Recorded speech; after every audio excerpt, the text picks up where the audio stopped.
ಮದ್ದೂರಿನಲ್ಲಿ ಆದಂತಹ ಈ ಗಲಾಟೆ ರಾಜಕೀಯ ಪ್ರೇರಿತನ, ಪ್ರೀ ಪ್ಲಾನ್ಡ್ ಗಲಾಟೆ ಆಗ್ತಾ ಇದೆಯಾ? ಹೇಳಿಕೊಟ್ಟು ಕುಮ್ಮಕ್ಕು ಕೊಟ್ಟು ಗಲಾಟೆ ಮಾಡಿಸಿದ್ದಾರಾ? ಒಬ್ಬೊಬ್ಬ ರಾಜಕೀಯ ನಾಯಕರು ತಲೆಗೊಂದು ಹೇಳಿಕೆಗಳನ್ನ ಕೊಡ್ತಾ ಇದ್ದಾರೆ. ಹೌದು, ಇಲ್ಲಿ ಪಕ್ಕಾ ಪ್ರೀ ಪ್ಲಾನ್ಡ್ ಮಾಡಿ ಗಣೇಶ ವಿಸರ್ಜನೆಯ ಸಂದರ್ಭದಲ್ಲಿ, ಮೆರವಣಿಗೆ ಹೋಗ್ತಾ ಇದ್ದ ಸಂದರ್ಭದಲ್ಲಿ ಮಸೀದಿ ಹತ್ರ ಬರ್ತಿದ್ದಂಗೆನೆ ಕಲ್ಲು ತೂರಾಟಗಳಾಗುತ್ತೆ ಅಂತಂದ್ರೆ ಯಾರು ಕಲ್ಲು ತೂರಿದವರು? ಕಲ್ಲು ತೂರೋದಕ್ಕೆ ಕುಮ್ಮಕ್ಕು ಕೊಟ್ಟವ್ರು ಯಾರು? ಹಾಗಾದ್ರೆ ಮದ್ದೂರು ಈ ಹಿಂದೆ ಕೂಡ ಹಿಂಗೆ ಇತ್ತಾ? ಇದೇ ರೀತಿ ಗಲಾಟೆಗಳು ನಡೀತಾ ಇತ್ತಾ? ಈ ಗಲಾಟೆಗಳಿಗೆ ಕಾರಣ ಏನು? ಮದ್ದೂರು ಗಣೇಶ ಗಲಭೆಯಲ್ಲಿ ನಿಜಕ್ಕೂ ಆಗಿದ್ದೇನು? ಗ್ಯಾರಂಟಿ ನ್ಯೂಸ್ ನಲ್ಲಿ ಮದ್ದೂರು ಗಲಭೆಯ ಇನ್ಸೈಡ್ ಸ್ಟೋರಿಯನ್ನ ನಿಮ್ಮ ಮುಂದೆ ಇಡುವಂತಹ ಪ್ರಯತ್ನವನ್ನ ನಾವು ಮಾಡ್ತಾ ಇದ್ದೀವಿ. ಗಲಭೆ ಎಬ್ಬಿಸೋದಕ್ಕೆ ಮೊದಲೇ ಪ್ಲಾನ್ ನಡೆದಿತ್ತ? ಕಲ್ಲು ತೂರೋದಕ್ಕೆ ಕಾರಣವಾಯ್ತಾ ಮತಾಂಧರ ಮನಸ್ಥಿತಿ? ಗಲಭೆಯ ಕಿಂಗ್ ಪಿನ್ ಯಾರು ಗೊತ್ತಾ? ಗಣೇಶ ಮೆರವಣಿಗೆ ಮೇಲೆ ಕಲ್ಲು ತೂರೋದಕ್ಕೆ ಕಾರಣ ಏನ್ ಗೊತ್ತಾ? ಮದ್ದೂರಲ್ಲಿ ಗಲಭೆ ಎಬ್ಸೋದಕ್ಕೆ ಎಲ್ಲಿಂದ ಬಂದ್ರು ಈ ಕಿರಾತಕರು? ಗ್ಯಾರಂಟಿ ನ್ಯೂಸ್ ನಲ್ಲಿ ಎಕ್ಸ್ಕ್ಲೂಸಿವ್ ಡೀಟೇಲ್ಸ್ ಅನ್ನ ನಿಮ್ಮ ಮುಂದೆ ಇಡ್ತಾ ಹೋಗ್ತೀವಿ. ಈ ಸ್ಟೋರಿಯನ್ನ ಬಹುಶಃ ಇಡೀ ರಾಜ್ಯದ ಜನತೆ ಮಿಸ್ ಮಾಡದೆ ನೋಡಬೇಕು. ಮದ್ದೂರಿನ ಗಲಾಟೆ ಅಂತ ಹೇಳ್ತಾ ಇದ್ದೀವಿ, ಗಣೇಶ ಮೆರವಣಿಗೆಯಲ್ಲಿ ಕಲ್ಲು ತೂರಾಟ ಅಂತ ಹೇಳ್ತಿದ್ದೀವಿ. ಹಾಗಾದ್ರೆ ಇದೆಲ್ಲದಕ್ಕೂ ಕಾರಣ ಯಾರು? ಕಿಂಗ್ ಪಿನ್ ಯಾರು? ಇದರ ಹಿಂದಿರುವಂತಹ ಮಾಸ್ಟರ್ ಮೈಂಡ್ ಯಾರು? ಮದ್ದೂರಲ್ಲಿ ಗಲಭೆ ಎಬ್ಬಿಸೋದಕ್ಕೆ ಇವ್ರು ಬಂದಿದ್ದಾದ್ರೂ ಎಲ್ಲಿಂದ?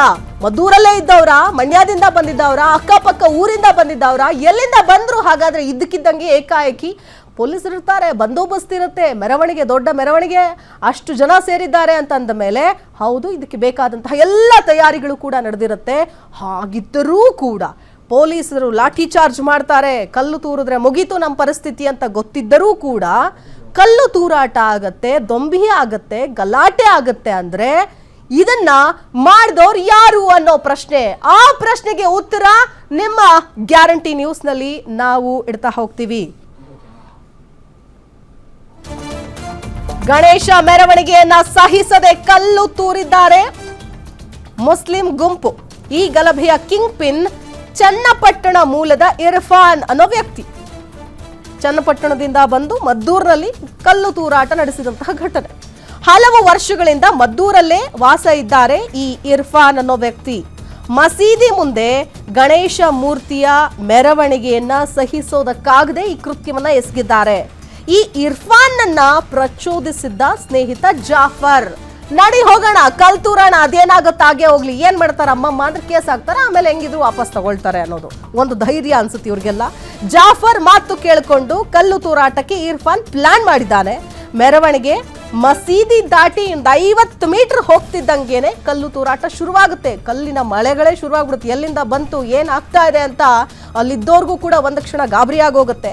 ಬೀದಿ ದೀಪ ಆಫ್ ಮಾಡಿ ಮಸೀದಿ ಪಕ್ಕದಿಂದ ಕಲ್ಲು ತೂರ್ತಾರೆ ಈ ಗ್ಯಾಂಗ್, ಇರ್ಫಾನ್ ಗ್ಯಾಂಗ್. ಇರ್ಫಾನ್ಗೆ ಸಾಥ್ ಕೊಟ್ಟ ಆತನ ಸ್ನೇಹಿತ ಜಾಫರ್. ನೋಡಿ, ಒಂದಲ್ಲ ಎರಡಲ್ಲ, ಹತ್ತತ್ರ ಎಷ್ಟು ಜನ ಇದ್ರು ಅಲ್ಲಿ. ಎಂತಹ ಒಂದು ಮೆರವಣಿಗೆ ನಡೀತಾ ಇತ್ತು. ಬೀದಿ ದೀಪ ಆಫ್ ಮಾಡಿ ಅಂದ್ರೆ ಕಲ್ಲು ತೂರ್ಬೇಕು ಅಂತ ಡಿಸೈಡ್ ಆಗಿರ್ತಾರೆ. ಹಂಗಾಗಿ ಪ್ರೀ ಪ್ಲಾನ್ಡ್, ಇದು ಪಕ್ಕಾ ಪ್ರೀ ಪ್ಲಾನ್ಡ್. ಇಲ್ಲಿ ಗಲಭೆ ಎಬ್ಬಿಸ್ಲೇಬೇಕು, ದೊಂಬಿ ಆಗ್ಲೇಬೇಕು, ರಾಜ್ಯಾದ್ಯಂತ ಸುದ್ದಿ ಆಗ್ಲೇಬೇಕು, ಒಂದು ಭಯ ಬರಬೇಕು ಅನ್ನೋದು ಅಥವಾ ಯಾವುದು ಮನಸ್ಥಿತಿ ಇವ್ರದು? ಈಗ ನಾವೆಲ್ಲರೂ ಕೂಡ ಒಂದೇ ಅಂತ ಎಲ್ಲಾ ಸಮುದಾಯದವರು ಸೇರಿ ಗಣೇಶನ ಉತ್ಸವವನ್ನ ಮಾಡುವಂತಹ, ಗಣೇಶನ ಮೆರವಣಿಗೆ ಮಾಡುವಂತಹ ಹಬ್ಬ, ಸೌಹಾರ್ದಯುತವಾಗಿ ಹೋಗ್ತಾ ಇರುವಂತಹ ಹಬ್ಬ. ಅಂಥದ್ರಲ್ಲಿ ಈ ಹಬ್ಬವನ್ನೇ ನೋಡಿಕೊಂಡು ಈತನೇ ಇರ್ಫಾನ್, ನಾವೇನು ದೃಶ್ಯದಲ್ಲಿ ನೋಡ್ತಾ ಇದ್ದೀವಿ, ಚಿತ್ರದಲ್ಲಿ ನೋಡ್ತಾ ಇದ್ದೀವಿ, ಈತನೇ ಇರ್ಫಾನ್. ಈ ಇರ್ಫಾನ್ ಈ ಇಡೀ ಪಿತೂರಿಯ ಮಾಸ್ಟರ್ ಮೈಂಡ್ ಅಥವಾ ಈ ಕಲ್ಲು ತೂರಿದ ಗ್ಯಾಂಗಿನ ಮಾಸ್ಟರ್ ಮೈಂಡ್ ಅಂತ ಹೇಳ್ಬೋದು. ಗಣೇಶ ಮೆರವಣಿಗೆಗೆ ಸಹಿಸೋದಕ್ಕಾಗ್ದೇನೆ ಕಲ್ಲು ತೂರುತ್ತೆ ಈ ಮುಸ್ಲಿಂ ಗ್ಯಾಂಗ್. ಹಲವು ವರ್ಷಗಳಿಂದ ಮದ್ದೂರಲ್ಲೇ ಇದ್ದ ಈತ.